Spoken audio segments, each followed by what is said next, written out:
ரீசெண்டாக சந்திரபாபு நாயுடு ஒரு விஷயத்த சொல்லி பெரிய பிரச்சனையை உண்டு பண்ணிட்டாரு. திருப்பதி கோயில சாமி கும்பிட போற பக்தர்களுக்கு லட்டு கொடுப்பாங்க. அந்த லட்டை செய்யறதுக்கு யூஸ் பண்ற நெய்யில விலங்கு கொழுப்பை கலந்துருக்காங்க அப்படின்னும், அதை பார்த்தீங்கன்னா ஜெகன்மோகன் ரெட்டி ஆட்சி காலத்துல தான் கலந்துருக்காங்க அப்படிங்கிற மாதிரி சந்திரபாபு நாயுடு சொல்லிட்டாரு. இது பார்த்தீங்கன்னா ஆந்திரால ஒரு பெரிய பிரச்சனை ஆயிட்டு, அதுக்கப்புறமா அந்த லட்டை ஆய்வு பண்ணி விலங்கு கொழுப்புகள் கலந்துருக்காங்க அப்படிங்கிறதையும் கன்ஃபார்ம் பண்ணிட்டாங்க. இப்படி மனசாட்சி இல்லாம பண்ணலாமா அப்படிங்கிற மாதிரி மோகன் கூட இந்த விஷயத்துக்கு ரீசெண்டா ரியாக்ட் பண்ணியிருந்தாரு. 96 படத்தை எடுத்த பிரேம்குமார் டைரக்ஷன்ல கார்த்தி மெய்யழகன் படத்தை கம்ப்ளீட்டா முடிச்சிருக்காரு.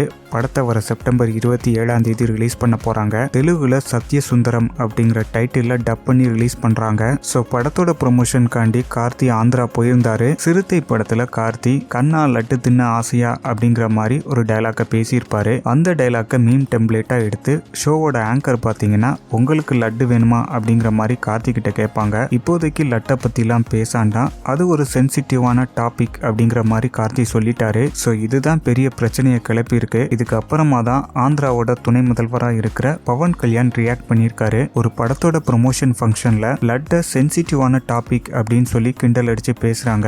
என்னைக்குமே அப்படி பண்ணாதீங்க. ஒரு நடிகரா நான் உங்களுக்கு மரியாதை கொடுக்கறேன், ஆனா சனாதன தர்மம் அப்படின்னு வரும்போது எதையுமே யோசிச்சு பேசணும் அப்படிங்கிற மாதிரி பவன் கல்யாண் சொல்லியிருக்காரு. இதுக்கு கார்த்தி ரியாக்ட் பண்ற விதமா அவரோட சோசியல் மீடியா பேஜில் ஒரு போஸ்ட் போட்டிருக்காரு. அதுல என்ன சொல்லியிருக்காருன்னா, பவன் கல்யாண் சார், ஒரு தவறான புரிதலுக்கு என்னை மன்னிச்சிருங்க. லார்டு வெங்கடேஸ்வரோட எல்லா மரபுகளையும் நான் ஃபாலோ பண்றேன் அப்படிங்கிற மாதிரி ஒரு ட்வீட்டை போட்டிருக்காரு. தெலுங்கு ஃபேன்ஸ் எல்லாருமே கார்த்திக்கு சப்போர்ட் பண்ணி தான் கமெண்ட்ஸ் பண்ணிக்கிட்டு இருக்காங்க. நான் ஏற்கனவே பழைய வீடியோல சொன்னதுதான், ஒரு ஷோவோட ஆங்கரா இருந்தாலும் சரி, நியூஸ் ரிப்போர்ட்டரா இருந்தாலும் சரி, எதிரே உள்ளவங்ககிட்ட என்ன கொஸ்டின் கேட்டா டென்ஷன் ஆவாங்க, அப்படி இல்லைன்னா அவங்களோட வாயிலிருந்து எந்த பதில் வந்தா வைரல் ஆகும் அப்படிங்கிற மாதிரியான கொஸ்டின்கள் மட்டும்தான் கேட்குறாங்க. ஸோ அதுதான் இந்த விஷயத்துலையும் நடந்திருக்கு. மெய்யழகன் படத்தை தவிர கார்த்தி வா வாத்தியாரே, சர்தார் 2 இந்த 2 படங்கள்லையும் ஒர்க் பண்ணிட்டு இருக்காரு.